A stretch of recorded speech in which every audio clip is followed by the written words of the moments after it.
I stood rooted to the porch of my family's ranch, clutching the yellow paper taped to the fence post like it was a grim death certificate, the wind teasing it half loose, flapping against the weathered wood in a mocking dance. My heart thumped wildly as I reread the words, though they were already seared into my soul. You have 72 hours to demolish all unauthorized structures or face legal action, fines, and forced removal. Signed, Westfield Ridge, HOA. A chill raced through my veins. This wasn't just a notice. It was a declaration of war, not only against me, but against the land my family had nurtured for 4 generations. My grandfather, a weathered World War II vet, built this ranch with his calloused hands. My dad added the red barn in '82, and last spring I'd put up a greenhouse and a sturdy wooden chicken coop. Apparently the HOA didn't approve, but they'd slipped up. They forgot who truly owned the ground beneath their pristine cul-de-sacs and fancy picnic shelters. 3 days later, armed with a little help from the county recorder's office, the property tax assessor, and a buddy in commercial real estate, I turned the tables. I tripled their rent. Yes, their whole HOA clubhouse, their gym, that tiny patch under their tennis courts. I legally owned it all, leased to them for a measly $1 a year, under a 99-year family lease my great-grandfather signed, which expired last Thursday. They gave me 72 hours to tear down my ranch. I gave them 30 days to pay triple rent or clear out the land their precious amenities rested on. The HOA president, Diane Langford, nearly keeled over when I handed her the paperwork in person, her hands quaking as she fumbled with her phone, threatening to call legal. But I'd already been to legal. I flashed her a calm, icy smile, the kind that only comes after you've been pushed one too many times, then leaned in and said, "You thought I was just a rancher. You should have done your homework. Which city of the United States are you watching from? Drop a comment and share with us if you have any confrontation with the HOA. We will narrate your story on our channel." Homework.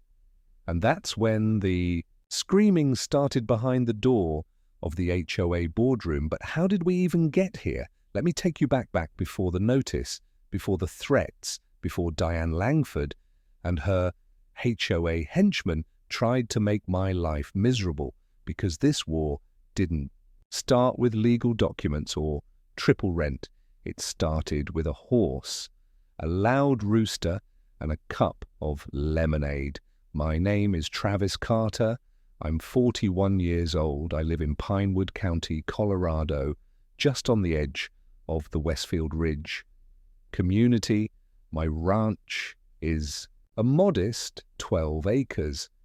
But it's my pride. I raise chickens, keep bees, and board a few horses. I even run riding lessons for local kids on weekends. It's peaceful. Or at least it was the real story. Started about 4 months before the notice when I met Diane Langford. For the first time, Diane was the newly elected HOA president of Westfield Ridge. And boy, did she walk like she ruled the world. Blonde, bob haircut, crisp pastel suits, clipboards under one arm, and judgment in her eyes. Her husband, Howard, was quieter, tall-bald always. 3 steps behind her, usually wearing a strained smile like someone who'd lost all his battles. Years ago, they showed up unannounced one Saturday morning while I was hammering new planks onto the chicken run. Diane didn't greet me. She just looked around and said, "We've had some complaints about the noise. Is that a rooster?" I glanced at Billy, my proud old Rhode Island red, who crowed again as if on cue. "Sure is," I said. "Part of the ranch." Diane clicked her tongue and scribbled something down. Howard tried to be friendly. "It's a lovely place you've got here, real rustic charm." I nodded. "Thanks." My granddad started it. Been in the family since '49. Diane didn't care. She was already inspecting the fence line like a health inspector on a mission. "We'll need to talk about that coop," she said. "I don't believe it was approved by the HOA Architectural Committee. I set my hammer down. I'm not in your HOA, she paused. Excuse me, this ranch is private land, not part of Westfield Ridge. Never opted in. She froze for a second, then recovered with a tight smile. Well, your property borders the community, and some of our residents have voiced concerns about what noise smells one child claimed. Your horses startled her. They're in a fenced paddock. She glanced again at Billy, the rooster who crowed like he was enjoying this. I'm just letting you know, she said, voice tightening, that we'll be keeping an eye on things, and just like that, Diane turned and marched off. Howard shuffling behind her. That was the first time. The second time was worse. It was early spring, and I'd opened the ranch gates for a neighborhood fundraiser, pony rides for kids, lemonade, and a few games I even invited. Some of the Westfield Ridge folks it was meant to build bridges. That's when I met Sarah Morgan, a single mum from the HOA community. She showed up with her daughter Abby, who was 7 and battling leukemia. Abby was pale, quiet, and clung to her mother's side until she saw the horses. Then her face lit up. Can she ride? Sarah asked. Even just a slow walk. I smiled. Absolutely. That day, Abby rode my gentlest mare, Daisy.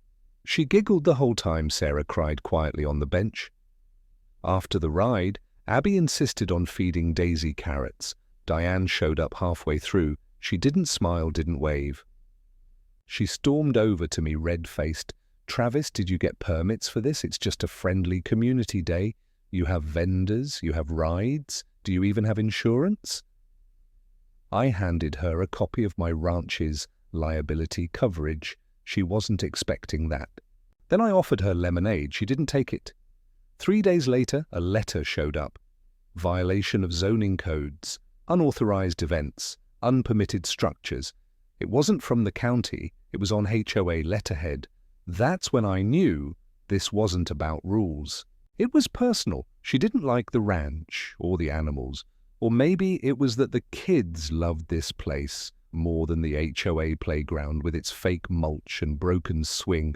Over the next few weeks, it escalated complaints about roosters, reports of loose bees near the community pool. One neighbor claimed my goats were staring menacingly through his fence. Then came the notice, tear it down, 72 hours, no court order, no sheriff's badge, just paper. I could have panicked, but instead I went digging. And I found gold. Turns out, back in 1927, my great-grandfather James Carter had signed a lease with the town to let a small parcel of his land be used for community recreation purposes. It had been renewed once in 1949 for 99 years. That lease expired 4 days before the notice arrived, and guess what stood on that land? Now, the HOA clubhouse gym, tennis courts, a picnic lawn, all of it. Legally, it was mine again. And that's when I made my move. A lawyer helped me file the reversion paperwork. Then I drafted a new lease. $3,000 a month, triple the original rent, which no one had paid in decades. I delivered it to Diane. She opened it with shaking hands. You can't do this. I already did. Howard looked at me like he wanted to thank me. But Diane, her face twisted. We'll see you in court. You will? I said. I've already reserved the date. Behind the boardroom doors, the shouting started, and then a loud crash, and then silence until someone screamed, What do you mean we're trespassing? But that was just the beginning. Where are you watching from? Let me know in the comments, because things are about to get wild. We haven't even scratched the surface yet. The day after I delivered the new lease, I woke up to find my front gate wide open and one of my signs torn down. It was a small wooden sign I'd painted myself, Welcome to Carter Ranch, Esther, 1949. It meant nothing to most people, but to me it was a tribute to every callous hand and early morning that built this place. Now it was lying on the gravel road, snapped clean, In two, I didn't get angry. Not then. I just picked it up, dusted it off, and quietly nailed it back to the fence post. Then I did what every carter man before me would have done. I saddled up my horse, checked on my hens, and went about my chores. But the silence that morning wasn't peaceful, it was heavy. I could feel eyes on me from the HOA walking path that bordered the back end of my pasture from the second-story windows of the homes closest to my fence. People were watching, waiting to see what I'd do. Diane hadn't responded to the new lease notice. No call, no email, no payment. But I wasn't waiting around. I was building my case. I went to the county courthouse, pulled every document related to the original land lease, every zoning map, every plat line I highlighted, everything. I took photos of the HOA facilities sitting on my property. I logged every day. They failed to respond. Meanwhile, things got tense in the neighborhood. Some people from Westfield Ridge started acting funny. Around me, a man named Phil Jacobs, one of the HOA board members, walked his dog by the ranch every morning like clockwork. But after the lease delivery, he started picking up his pace when he passed, pulling his golden retriever like they were escaping a crime scene. Another woman, Jessica Crane, who once brought her son over to visit my baby goats, now looked at me like I was holding a flamethrower instead of a feed bucket. But not everyone had turned against me one afternoon. I heard the crunch of gravel and turned to see Sarah Morgan's old Toyota pull into the drive. Abby was in the passenger seat, wrapped in a little pink blanket, her head baldled from treatments, but her eyes still glowing. When she saw the horses, Sarah got out and walked. "Over slowly, I heard what they're doing to you," she said. "It's not right." I smiled. "They picked a fight. They don't understand." She looked down, biting her lip. "They told me if I supported you, I'd lose access to the HOA Kids Fund. That's how I pay for Abby's art therapy." My jaw clenched. That was low, even for Diane. "You know you can still come here," I told her. No HOA needed. That night, I hosted another small event, just 3 families, no signs, no banners, just campfire marshmallows and pony rides under the stars.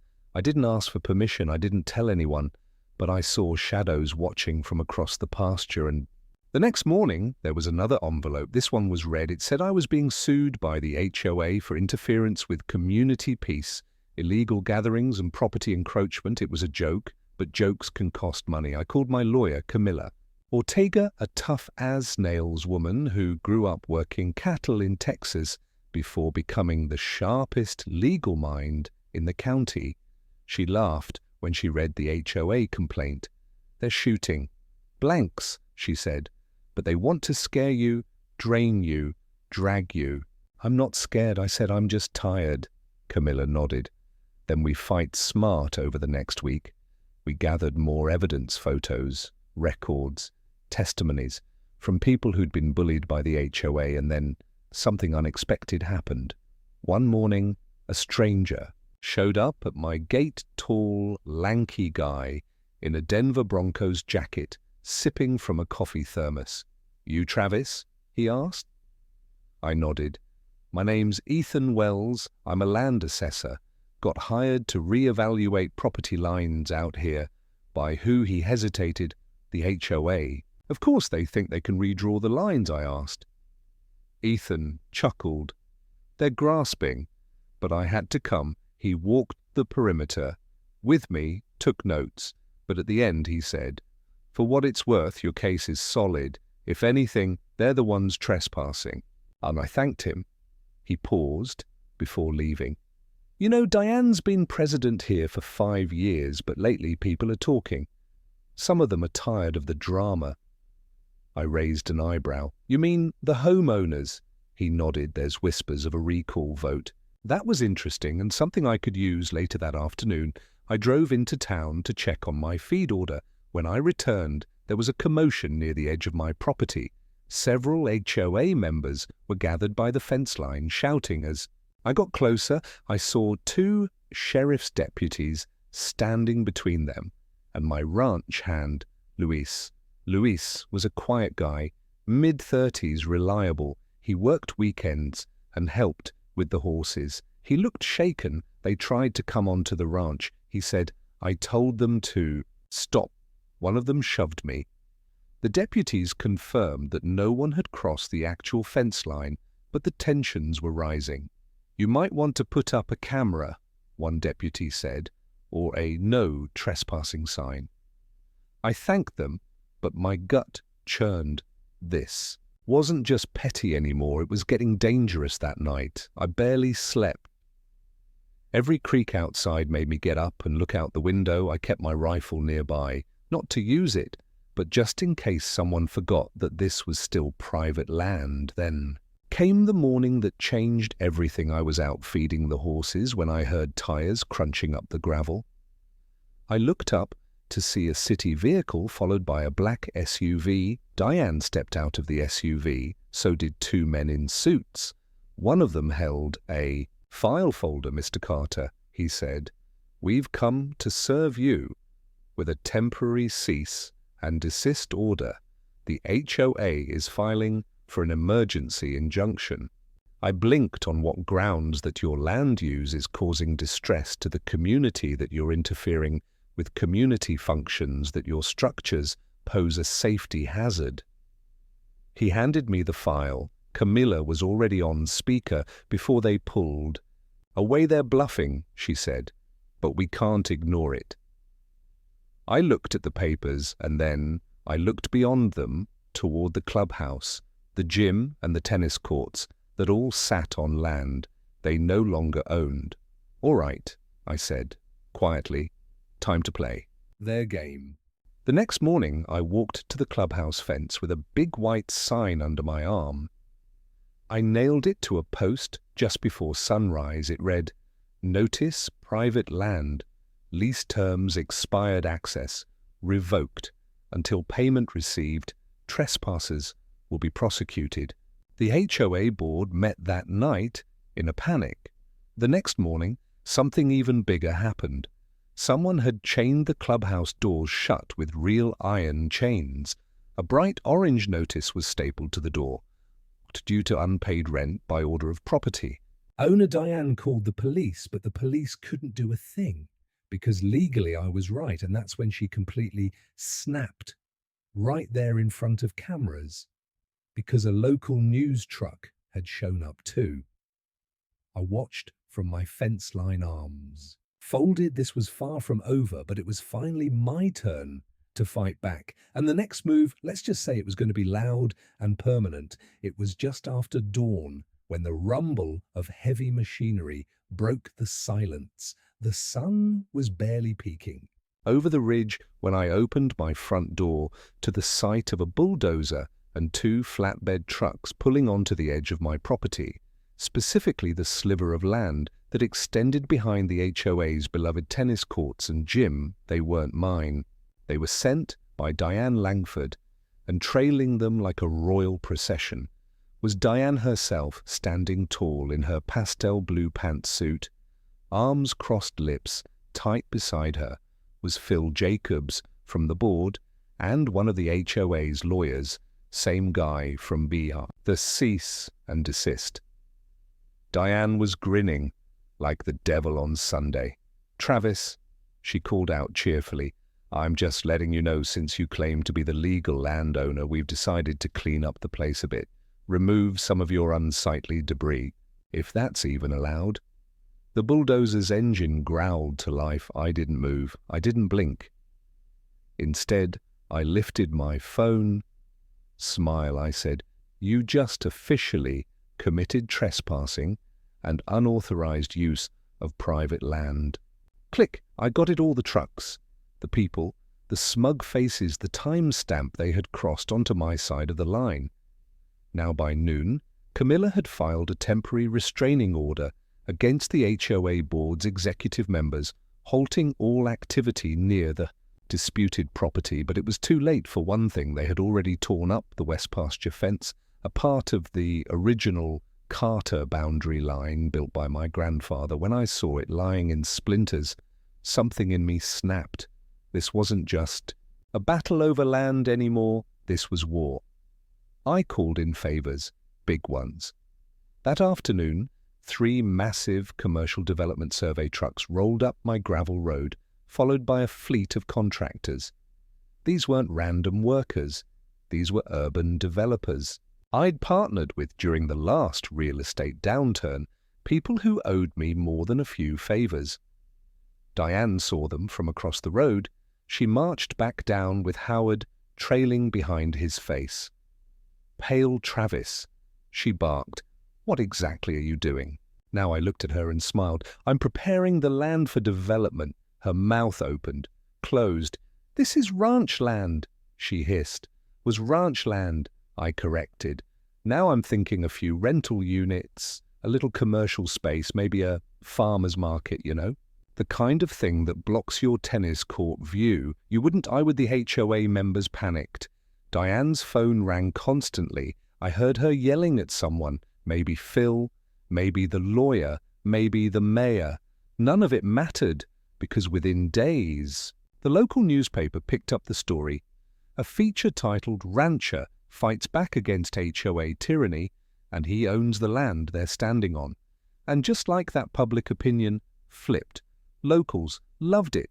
Social media went wild, memes, hashtags, even a t-shirt that said, "Don't mess with Carter Ranch." But just as things looked like they were turning, something happened that knocked the wind out of me. A call came in from the county inspector's office. The voice on the other end was stern. "Mr. Carter, we received a tip. Your barn is being used for public events without a safety clearance. We are required to perform an immediate inspection. You'll need to shut it down until further notice." That meant I couldn't host the local kids, couldn't run riding sessions, couldn't let Abby or any of the others back in. I hung up the phone and sat there, quiet. The low point I hadn't expected had hit like a train. Sarah showed up later that evening, with a basket of fresh bread and a worried look.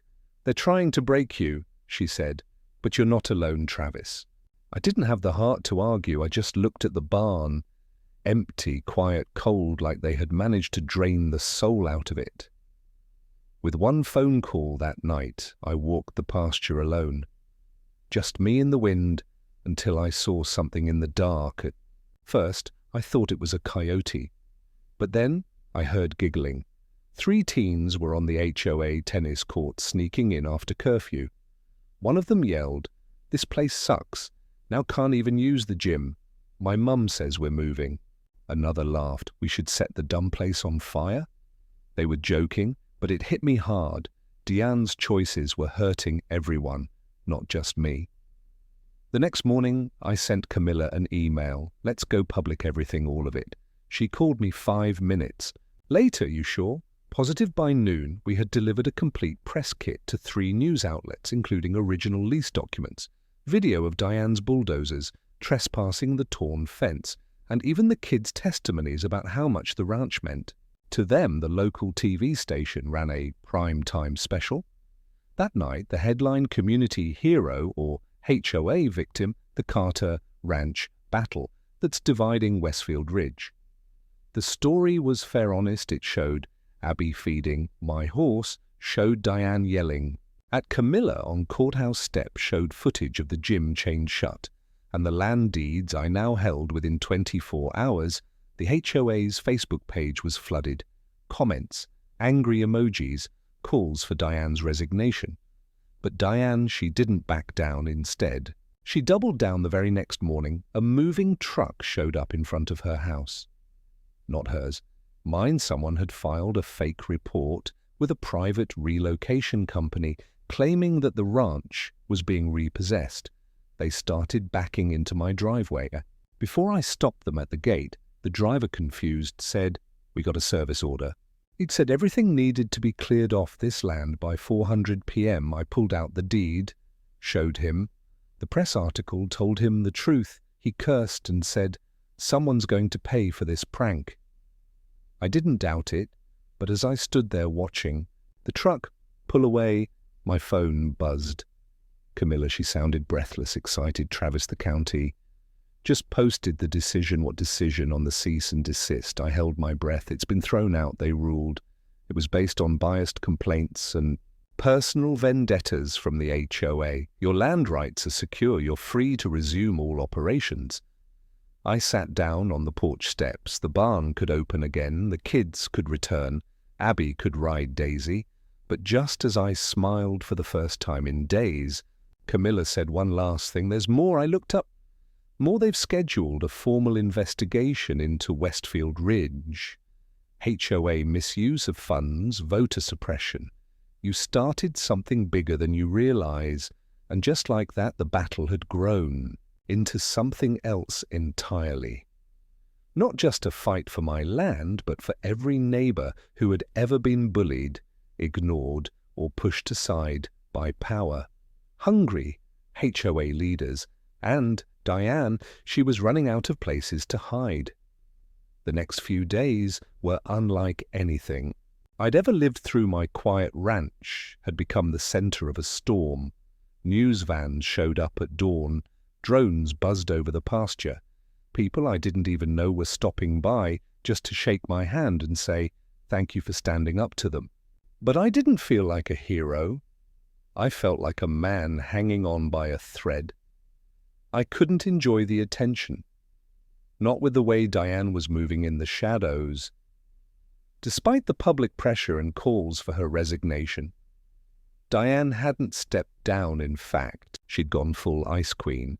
The HOA meetings were now held behind closed doors. No minutes were posted online. Homeowners who asked questions were met with vague emails and pending investigations. But then came the breaking point one evening, as the sun was dipping low and the barn glowed gold in the light. Sarah called me, panic in her voice. "Travis, they cancelled the community garden." "What?" "They said the land use agreement was void. They're blaming you." My stomach dropped. The garden sat right at the edge of the Carter property. For years it had been maintained by local residents, mostly retirees and single mums who grew vegetables, herbs and flowers. It was one of the few good things the HOA had done, but the truth, that garden was also on my reclaimed land. I hadn't said a word about it. Not once, because I believed in what it did for the community. And now Diane was weaponizing it, claiming I had revoked permission. A flat-out lie. That night I walked to the garden. The gate was padlocked. A sign hung on it in big bold letters, "Closed by order of landowner. Trespassers will be prosecuted."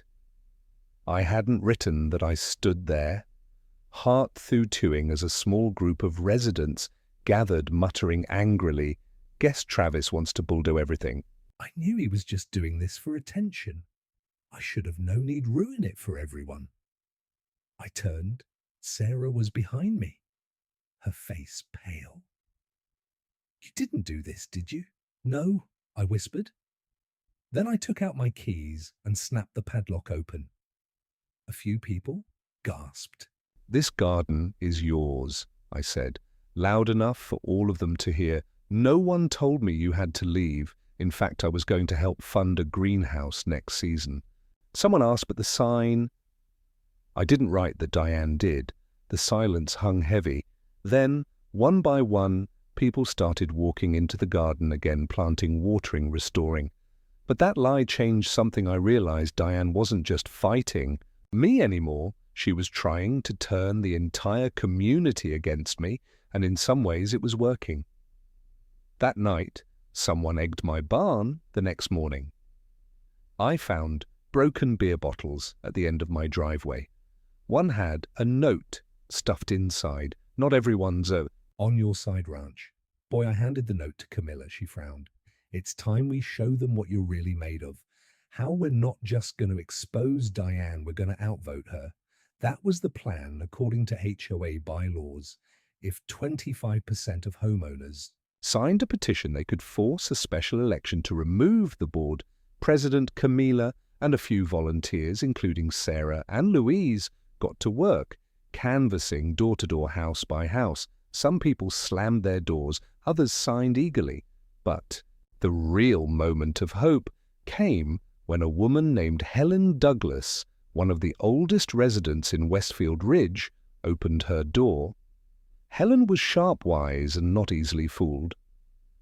I knew Diane was trouble when she started finding my grandson for chalk drawings.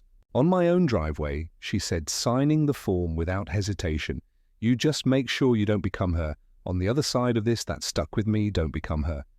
A few days later, we had 73 signatures, just enough the HOA board was forced to announce a recall vote for Diane Langford in 21 days it was on, and that's when she pulled her most extreme move.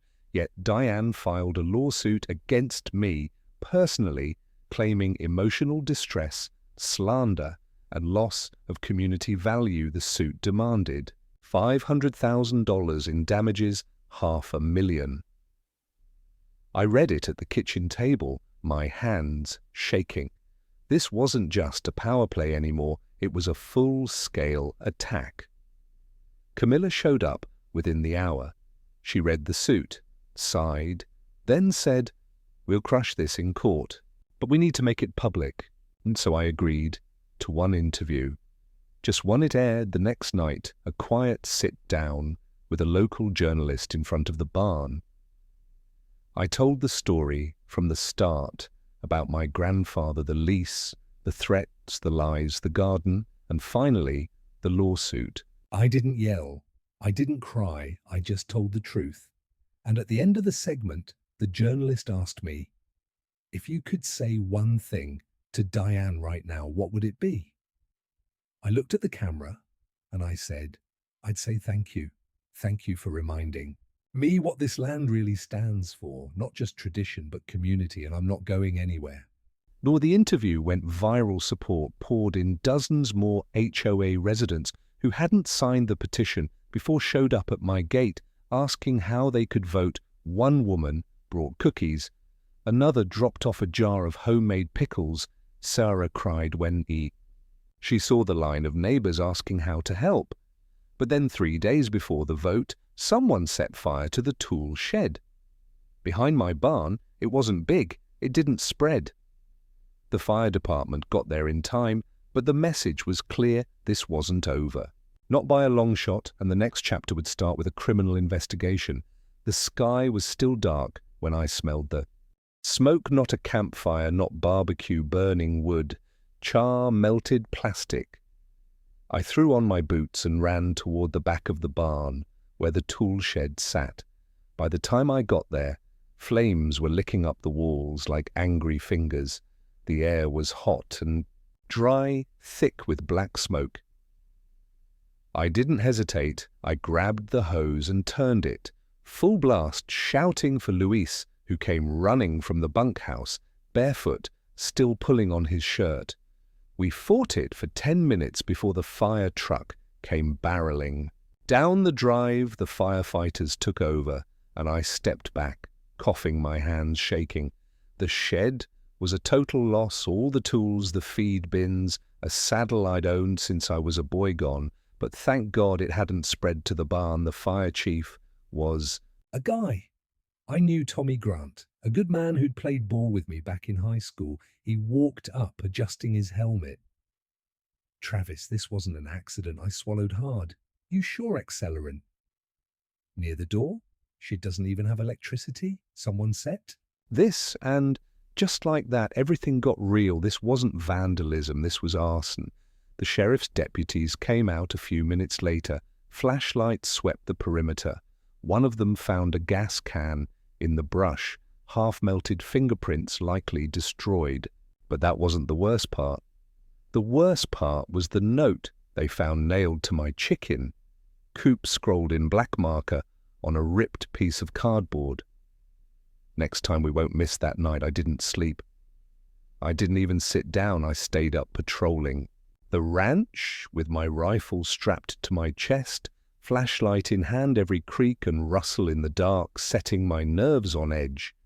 This wasn't a property fight anymore, this was personal, and I knew exactly who was behind it. No, I couldn't prove Diane had lit the match, but I knew her fingerprints were all over the hatred she had sown, her words, her lies, her twisting of facts and rules to get people to fear me, hate me, and now someone had taken that hatred to fire and threats the next morning. I called Camilla.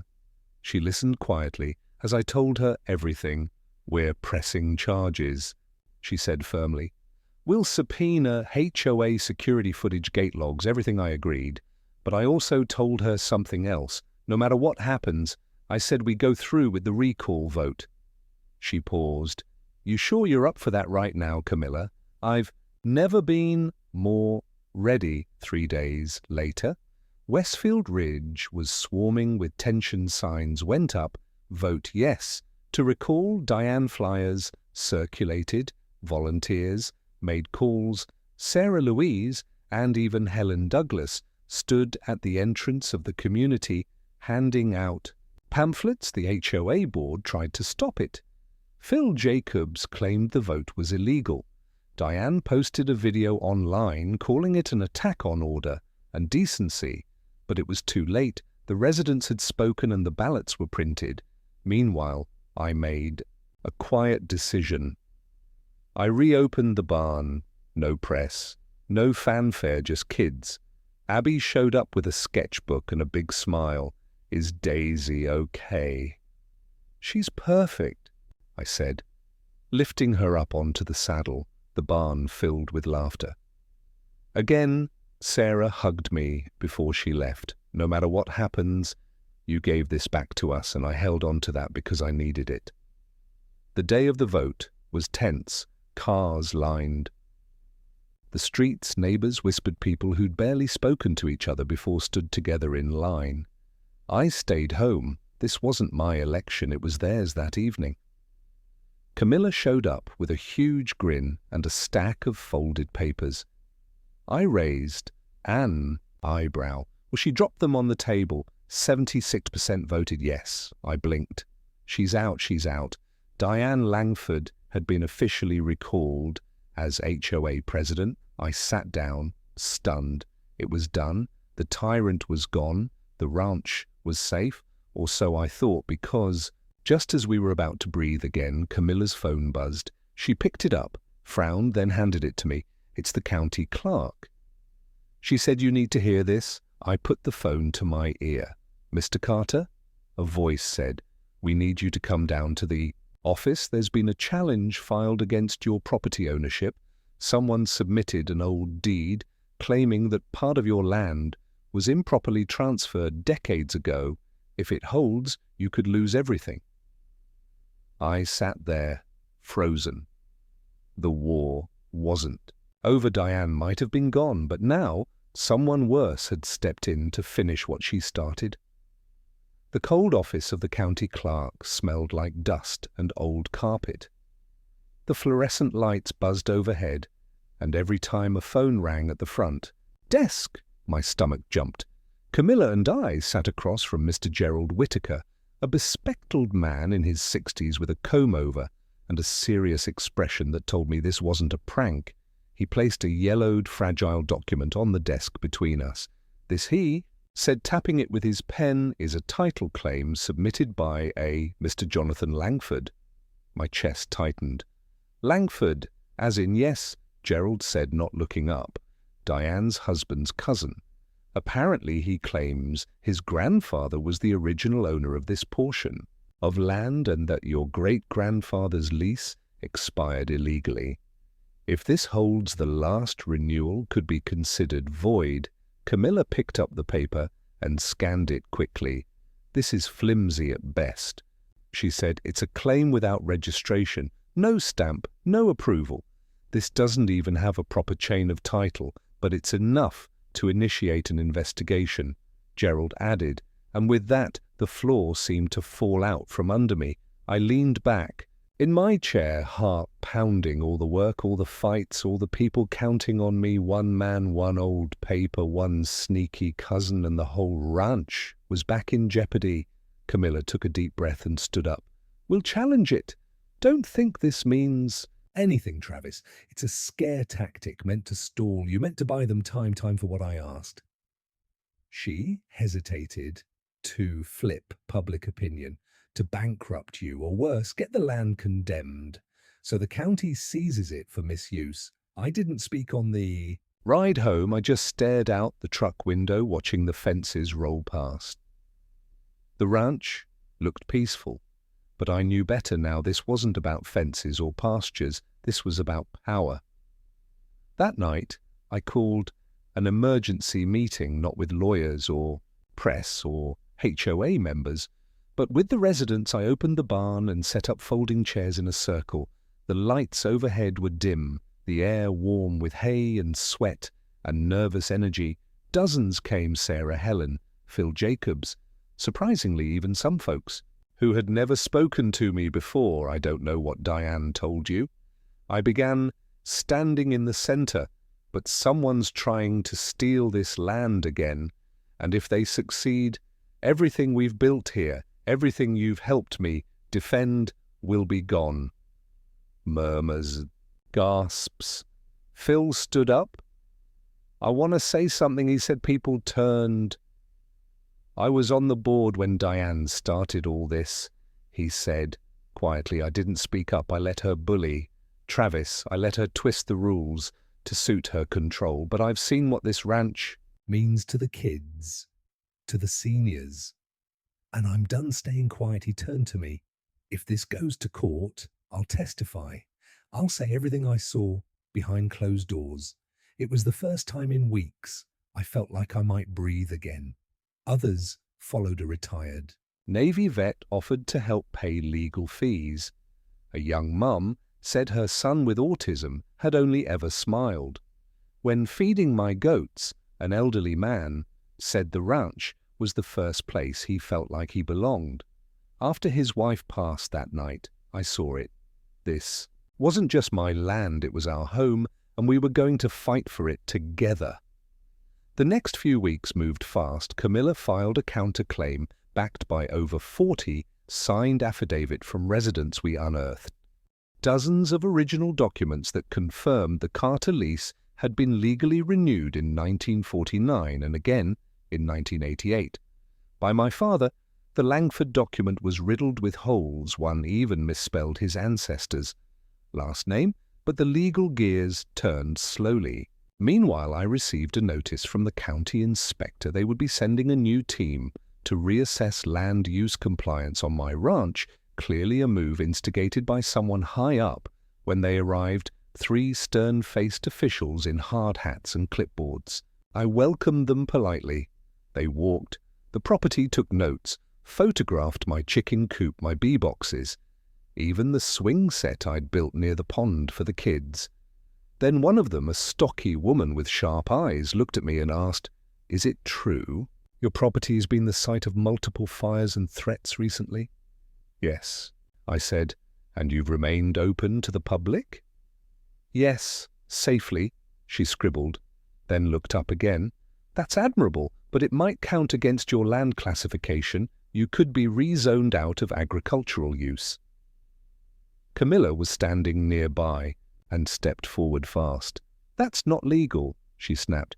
"You can't reclassify a property based on the victim of criminal activity. That's retaliation." The inspector sighed.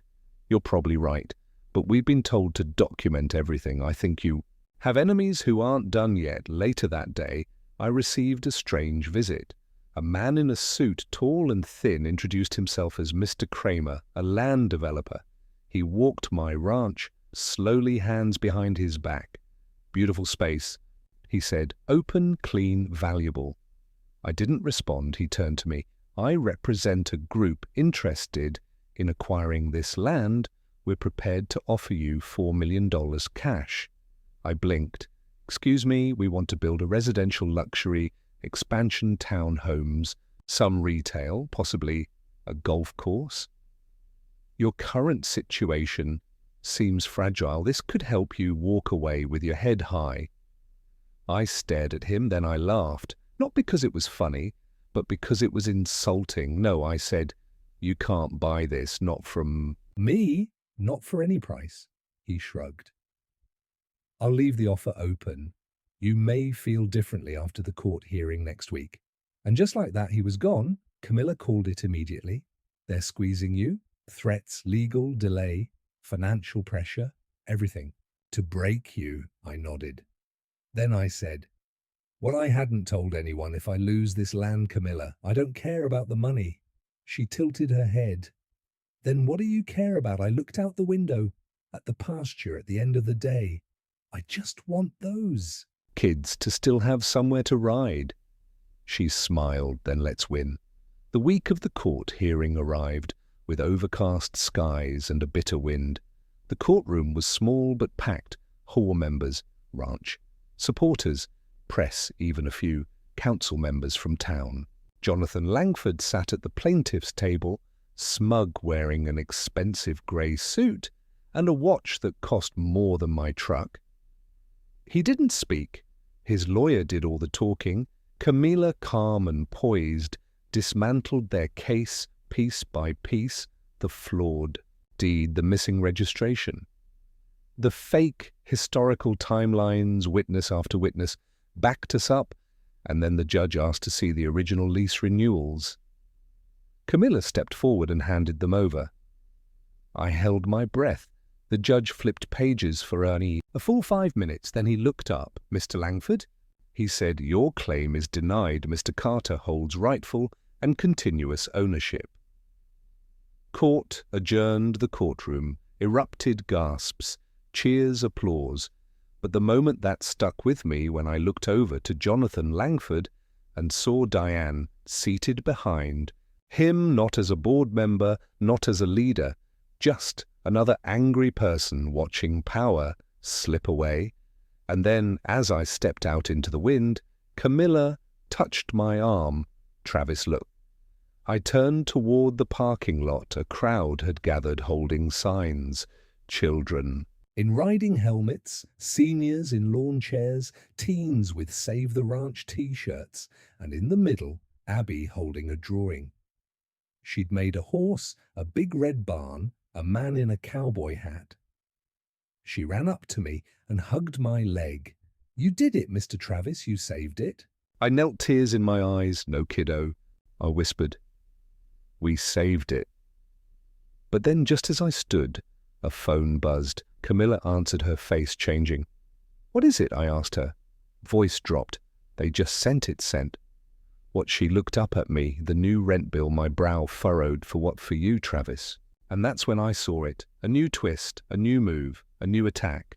The HOA just filed to charge you retroactive rent for unauthorized commercial use of HOA access roads, and the amount, over $300.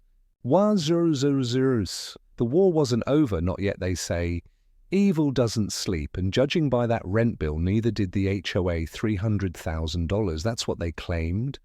I owed retroactively for the unauthorized commercial use of a small patch of asphalt that ran through the edge of Westfield Ridge, a road that touched the back corner of my ranch, a road my grandfather built, paved, and later allowed the HOA to connect to for community convenience, rent-free. Now they were turning that gift into a trap. The papers arrived. From a new legal firm, one Diane hadn't used before. These guys were bigger, meaner real estate specialists with reputations for flipping rural land into subdivisions. The letter read, Carter Ranch has benefited from 12 years of unrestricted access to HOA-managed infrastructure. By using said infrastructure for profit-generating activities, you are subject to back rent maintenance dues and commercial liability. They had gone around the land deeds, around the lease, around logic. They had found a new angle. Camilla read it in silence, her jaw tight. They're not trying to win, she said. They're trying to drain you. They know you just spent thousands fighting the Langford claim. This is about bleeding. You dry until you give up. I exhaled slowly. I didn't have $300. Zero, not even close the ranch. Earned money. Sure, we sold honey, we gave rides, we hosted classes, but it was barely enough to keep the lights on, fix fences, and feed the animals. They're going to try to force foreclosure, I muttered. Camilla nodded. Or bankrupt you through liens. The pressure was back.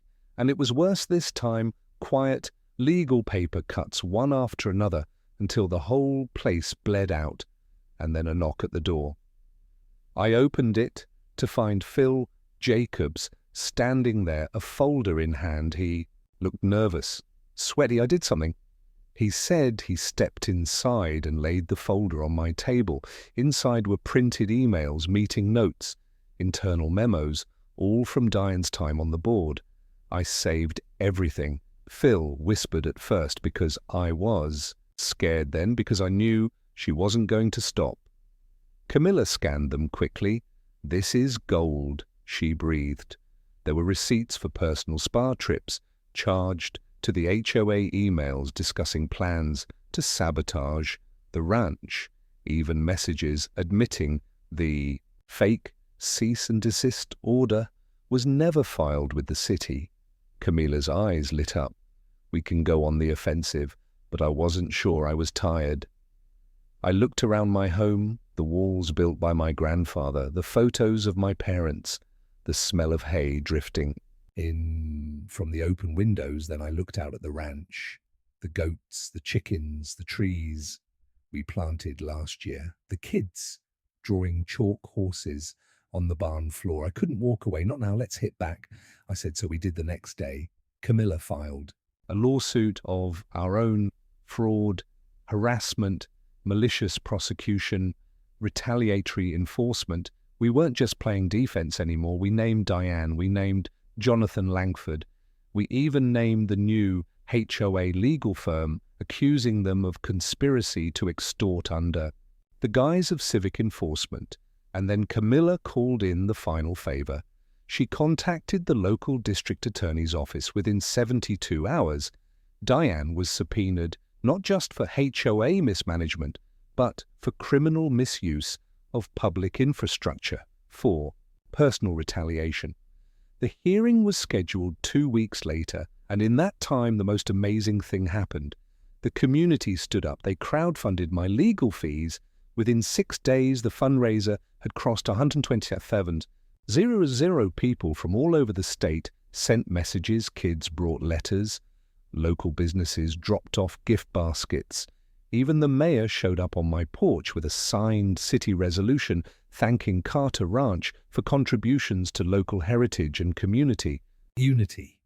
It was humbling and healing, but the best was still to come, because when Diane finally walked into the courtroom, escorted by her own lawyer, looking more like a wilted flower than the ice queen she used to be, she was met with a wall of faces.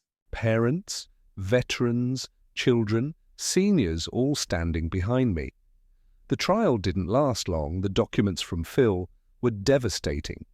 Emails showed Diane actively planning the garden shutdown. She had coordinated the trespassing bulldozers. And yes, she had ordered the rent stunt after losing the recall. The judge didn't even flinch when he delivered the sentence.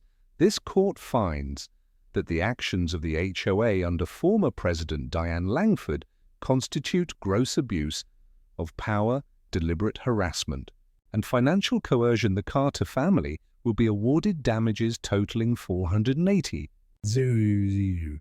All false claims are hereby dismissed with prejudice. The room exploded in tears. Diane's face crumbled, and me.